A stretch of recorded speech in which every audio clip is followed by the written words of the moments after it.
Welcome to another episode on Public Health Answers.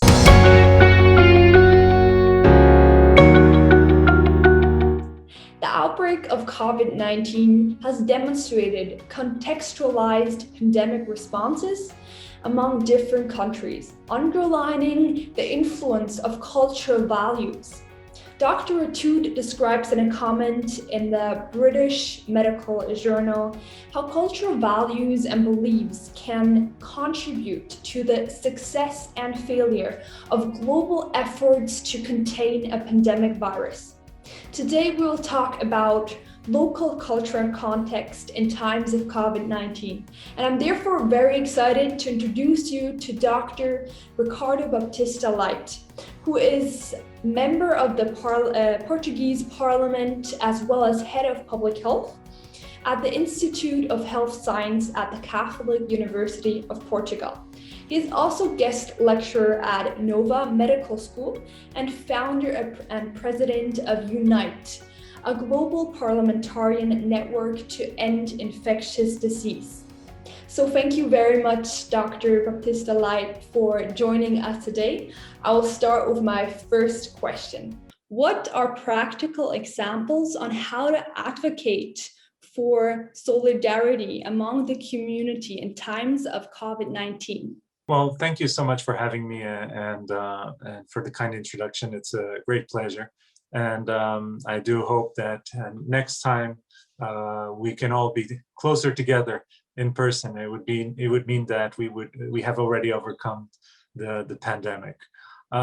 It's been a very challenging almost a year now for all of us. And in my case, particularly, I've been working directly, well, as a policymaker, as you mentioned, and through the university contributing with solutions, but also I went back to my practice as a doctor, as a volunteer at my local hospital, trying to help my colleagues who are basically dealing with this pandemic for so many months and with tremendous symptoms of real burnout in their activities. And so honestly, it's overwhelming in a way. But what one can say, answering your question about solidarity, is that we can see among the community an important sense of belonging. And it's curious to see how in moments of challenge like those that we are facing, we can actually see the best come out of the people. And we saw that in the first wave, and we continue to see it now, although there is undeniably some pandemic fatigue. But you can see it in small things like neighbors helping the elderly doing the shopping, simple things like those that are in need in terms of taking care of their daily affairs, and other people who are younger, who are in a way safer or capable of supporting them because many of the normal services are not working, of course, especially during lockdown periods. Those are examples you see on a day-to-day basis. Then you see at another level more organized forms of solidarity. A lot of NGOs or even informal movements were created to support people across the board. I recall, for example, an initiative called Host a Hero that was created to offer a home to healthcare workers who did not want to go back home while working in COVID areas of the hospital to not infect their own family members. And so homes were offered in a person-to-person kind of connection, getting homes that were free to be offered to these people, or hotels actually offering their hotel rooms because tourism was low. Or even I initiated an informal movement at the beginning when protective equipment was very difficult to get a hand on. And we created a movement with volunteers called One Step Ahead of the Coronavirus, where basically anyone working in the health field would be able to register if they were lacking equipment that would need, from basic masks to other more sophisticated PPE. And what we would do is we would confirm that information and connect them to potential providers, either through the Ministry of Health and the government, or even through industries that philanthropically would like to support them. So trying to fill the gap between those needs. And so these are just some very concrete examples of how we were able to see that kind of solidarity directly connected to COVID. And continuously, we just last week, a piece of news came out showing that the food banks, the requests for support from food banks has risen around 600% since the beginning of the pandemic. So we're seeing that a lot of middle class people are falling below the poverty threshold and needing this kind of social support. So that kind of solidarity continues present, and it already existed before, but the demand is growing in a way that is very challenging.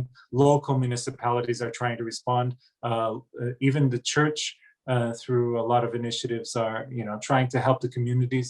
It's really an effort that involves the whole of the community, and with the economic crisis that will arise, certainly following the pandemic, these challenges will continue. So thank you very much for giving so many examples, or like even concrete examples on how solidarity was demonstrated so far in Portugal. And maybe as another question, what impact did like cultural context have on the response and behavior of the Portuguese community? Well, the Portuguese culture is, I would say, one of a people that, with clarity of message, we tend to be very compliant, one should say, to what sounds to be reasonable. And what I mean by this is, if you tell people, listen, we need to lock down for this reason, and our outcome is this or that, but we'll only reach there if we do it together. What we've seen, wave number one and wave number two, is people understood and vastly complied. And that capability of, in a way, sacrificing their own individual interests for a common good, I think is a very, very important determinant of the way that the lockdowns have worked to lower the number of infections in a very fast and pace in comparison even to other countries. So I would say, lockdowns are put in place when everything else failed in terms of prevention of cases.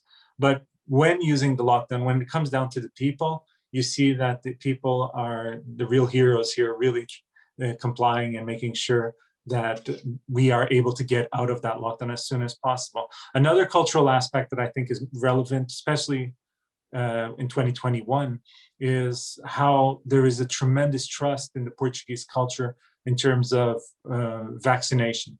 And this is something that is not something new.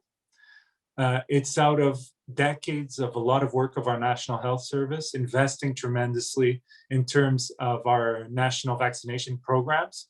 Portugal has always been among the best in the world in terms of vaccination coverage rates. And what we're seeing is 90% of Portuguese citizens are saying that when the vaccine is available, when they're called for the vaccine, for the COVID vaccine, they want to have it. And that is a tremendous difference to many other, even European countries, where we see a lot of anti-vax movements and a growth of those kind of that kind of skepticism towards science and towards vaccination. And I think that at large, we're fortunate to have a population that is very open to listening to what science has to say. And so it is, as politicians, we all have the obligation to make sure that we use science to develop policy and that we are clear on communications, because we have seen, especially in our country, the educational and cultural base shows that if we do our job properly, the people will follow. How do you think we can prepare, or like healthcare workers can be better prepared for a future pandemic? Well, that's an important question, looking to the future. And I wish that healthcare workers didn't have to be prepared. And what I mean by this is healthcare workers in hospitals and clinics and primary or hospital care, what we see is that when they are called on to respond to this pandemic or another. I was personally involved when I was doing my training in infectious disease, the H1N1 pandemic. When we are called to respond at the hospital level or at the primary care level, it is because something has failed before. It's because we, as a global health community, have failed to early detect and contain a potential biological threat. And we have allowed it to become a pandemic threat across the globe. So what I would say is, of course, we need to be more agile, more better prepared. I think after this pandemic, we should look at all of the things that did not go well in terms of health system organization, flexibility, integration of services, and so forth. But equally important, we need to assess what failed for the pandemic to become a reality in the first place. We have cross-border health issues that we need to deal with. We need to be sure that, even if you think in terms of military, from a military perspective, which, they do a lot of what they call war games in terms of simulations for potential situations. We do not do that enough among, for example, here in Europe, among European Union member states, where these cross-border threats, we each of us deal with them in our own way and as if we were islands, but we're not, especially when we're talking about biological threats. And more than that, being capable to have systems and surveillance systems across the globe that are capable to detect these potential threats earlier. And I don't think that we've invested enough in the past in terms of preparing and organizing our systems. When we look at the budget at WHO in these fields, we see how little was invested truly to what is a huge responsibility at a global scale. And now I think more than ever, and I hope that we don't forget this, and when I say we as governments, we as people, when we fail to do what is needed to avoid these health risks, these biological risks, we then we may actually end up putting everything else at stake, including our economic order, including our social status. And so health is a prerequisite for development. Health is a prerequisite for economic growth. And without health, you will just see a continuous rise of inequalities, of poverty. And especially in a time when a lot of people are questioning if the 2030 goals are achievable, if the SDGs continue to be something we should aim for, I would say yes, they are. And more than ever, we should prepare ourselves to make sure that we don't take steps backwards. And that means preparing ourselves to be able to respond adequately in the future to avoid new pandemics in a globalized world in which we want to travel, in which we want people to go around. We want cultural, cultural exchange. This is all positive, but it comes with a cost, which means we need to invest more to protect ourselves and protect the people from these kind of threats. May COVID-19 also be a reminder that we need to do more to avoid future pandemic threats.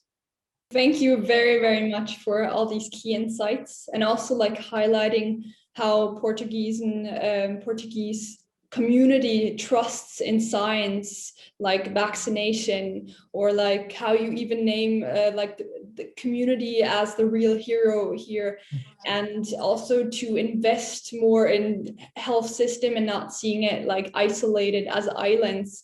So thank you very much for being part of our program today. It's my pleasure. Thank you.